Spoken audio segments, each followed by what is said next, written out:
안녕하세요, 여러분. 부자 오빠입니다. 오늘 댓글을 제가 쭉 보다가 이런 댓글을 발견했습니다. 증권사에서 뭐 삼성전자 전망 안 좋으니까 매도해야 된다. 이런 얘기를 했다는데 팔아야 될지 말아야 될지 고민을 하시는 것 같더라고요. 저도 증권사의 의견을 물론 참고를 하긴 하지만 사실 어디까지나 참고용일 뿐이거든요. 증권사의 목표 주가대로 간 적이 거의 없습니다, 사실. 제가 단적인 예를 보여드릴까요? 올해 1월에 삼성전자 주가가 96,800원까지 갔었는데 그게 역대 최고치였습니다. 그때 당시에 언론에서 난리가 났었죠. 거의 모든 증권사에서 앞다투어서 목표 주가를 마구잡이로 상향 조정을 합니다. 이건 올해 1월 11일자 기사인데요. 제목을 보시면 삼성전자 목표 주가 또 올랐다. 12만원까지 간다. 한국증권에서는 30%나 상향한 12만원을 제시했고요.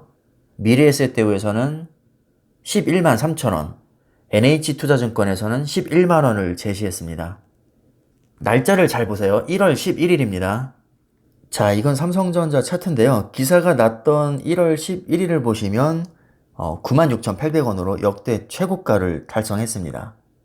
거래량도 뭐 최고치를 찍었고요. 이때 당시에 거의 모든 개인 투자자들과 언론에서는 환호성을 지르고 난리가 났었습니다. 차트를 보시면 뭐 지금의 카카오가 부럽지 않을 정도로 정말 엄청나게 가파른 상승세를 보이고 있는데 주가가 거의 10만 원에 육박하니까 이 증권사 입장에서는 당연히 목표 주가를 상향 조정할 수밖에 없는 상황이었습니다. 자, 여러분 상식적으로 생각을 해보겠습니다. 이때 당시에 삼성전자 주가는 자고 일어나면 떡상을 하던 시기입니다. 자, 이런 시기에 갑자기 뜬금없이 너무 고평가됐으니까 목표 주가를 8만 원으로 하향 조정하겠다. 이렇게 말해버리면 당연히 엄청나게 욕을 먹겠죠. 실제로 그렇게 생각을 해도 그런 말하기가 쉽지가 않습니다. 더구나 이때 당시에는 반도체 슈퍼사이클이 막 시작될 시기라서 전망도 굉장히 밝았고요. 거의 모든 지표가 상승장을 가리키고 있었습니다. 게다가 많이 올랐다고는 하지만 사실 저점 대비해서 거의 2배밖에 못 올라서 오히려 다른 종목들에 비해서는 상승폭도 크지 않았죠. 그러니까 눈을 씻고 찾아봐도 이때 당시에는 목표 주가를 하향할 이유가 전혀 없었습니다. 그런데 현실은 이때부터 완전히 그냥 주가가 하락을 하기 시작하더니 아직까지도 지금 정신을 못 차리고 있죠. 근데 솔직히 말씀드리면 증권사가 전망을 잘못했다기보다도 사실 저조차도 분명히 13만 원 찍을 거라고 생각을 했었거든요. 아마 많은 분들이 그렇게 생각을 했을 겁니다. 제가 굳이 지난 얘기를 하는 이유는 증권사도 결국에는 사람이 운영하는 시스템이죠. 그렇기 때문에 분위기를 고려하지 않을 수가 없습니다. 삼성전자가 잘 나갈 때는 너도 나도 목표 주가를 올리기가 쉽고요. 요즘처럼 주가가 지지부진할 때는 목표 주가를 하향 조정하기가 쉽습니다. 당연히 지금 시점에서는 삼성전자 뭐 수익률도 개똥망인데 당장 팔고 잘 나가는 카카오 사세요. 이렇게 얘기하는 게 더 쉬울 겁니다. 따라서 증권사에서 매도하라고 했다고 해서 뭐 거기에 겁을 먹고 매도할 이유는 저는 전혀 없다고 생각을 하고요. 어디까지나 투자자 본인의 판단력이 가장 중요합니다. 아까도 제가 기사랑 차트를 뭐 비교해서 보여드렸지만 사실 목표 주가가 전혀 맞지 않았죠. 매일 밥만 먹고 이 주가만 연구하는 전문가들도 얼마든지 빗나갈 수 있다는 뜻이고요. 주가의 흐름은 그 누구도 알 수가 없습니다. 그러니까 전문가가 매도하라고 했다고 해서 여러분들이 뭐 그 말만 믿고 마음이 흔들려서 뭐 내동매매하실 필요는 없을 것 같고요. 여러분들이 스스로 판단하시는 데 있어서 참고 자료 정도로만 사용을 하시는 게 좋습니다.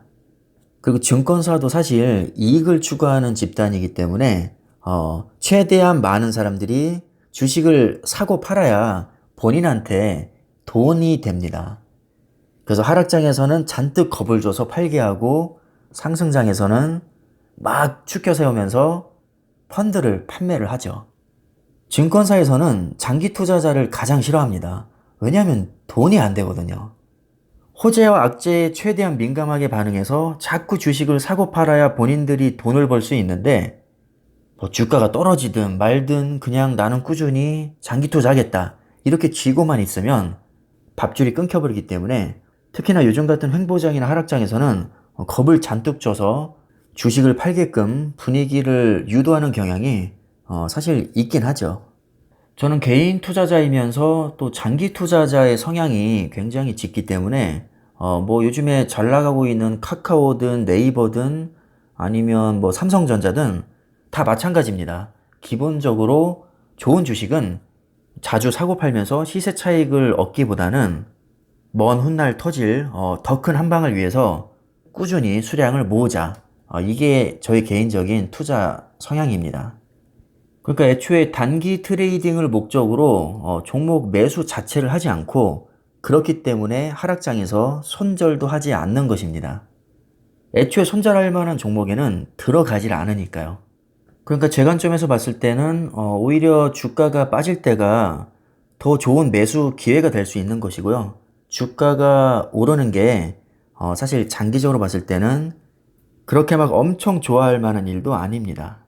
특히 요즘에 힘드신 분들 조금 더 장기적인 관점에서 한번 냉정하게 생각을 해보시고, 과연 내가 어떻게 대응하는 것이 정말 노후에 돈 걱정 없이 살 수 있는 지름길일지를 곰곰이 한번 생각을 해보시길 바라겠습니다. 아마 삼성전자에 몇십 년 투자하신 분들은 수익률이 못해도 몇천 프로는 되실 겁니다. 많은 사람들이 그 몇천 프로의 수익률을 부러워하면서도 정작 본인은 장기 투자를 하지 못하죠. 그만큼 부자 되기가 쉽지 않다는 겁니다. 분명히 삼성전자는 오랫동안 투자하면 높은 수익률을 올릴 수 있는 종목인데, 단지 지루하다는 이유만으로 우리는 단기간에 더 고수익을 올릴 수 있는 종목에 한눈을 파는 경우가 많죠. 여러분들이 오해하시면 안 될 게, 당연히 다른 종목에 투자할 수 있습니다. 뭐 좋은 종목이 삼성전자 하나만 있는 것도 아니고 국내에도 많이 있고 미국에도 많이 있습니다. 이건 제 개인적인 생각인데요. 일단 안정성을 중요시 하시는 분들은 삼성전자 같은 우량주에 기본적으로 좀 높은 비중으로 장기 투자를 하시고, 소액 정도는 좀 공격적으로 투자를 하시면 아무래도 삼성전자에서 오는 지루함을 조금은 달랠 수 있지 않을까, 저는 그렇게 생각을 합니다. 홧김에 전량 매도하고 너무 공격적으로 투자를 하다 보면 자신도 모르는 사이에 그 아까운 종잣돈을 날릴 수가 있습니다. 사실 제가 가장 걱정이 되는 게 바로 이 부분이거든요. 그래서 여러분들이 주식 투자를 하실 때는 너무 극단적인 고수익을 추구하기보다는 어느 정도 안정성을 기반으로 한 분산 투자 내지는 적당한 공격적인 투자를 하셨으면 하는 바람입니다. 지금 삼성전자가 6개월째 횡보를 하고 있는데, 과연 이쯤에서 다시 치고 올라갈지, 아니면 정말 뭐 6개월이고 1년이고 이 횡보장이 이어질지 사실 아무도 알 수는 없지만 하루빨리 좀 상승장이 나와줬으면 좋겠습니다. 아무리 싸게 주춤하는 것도 좋다지만 사실 저도 요즘에 조금 지루하긴 합니다. 떡상장 한번 시원하게 나와서 기분 전환 좀 하고 싶네요. 요즘 정말 힘든 시기인데 다들 힘내시고 성투하시기를 바라겠습니다. 오늘 영상은 여기까지 하겠습니다. 감사합니다.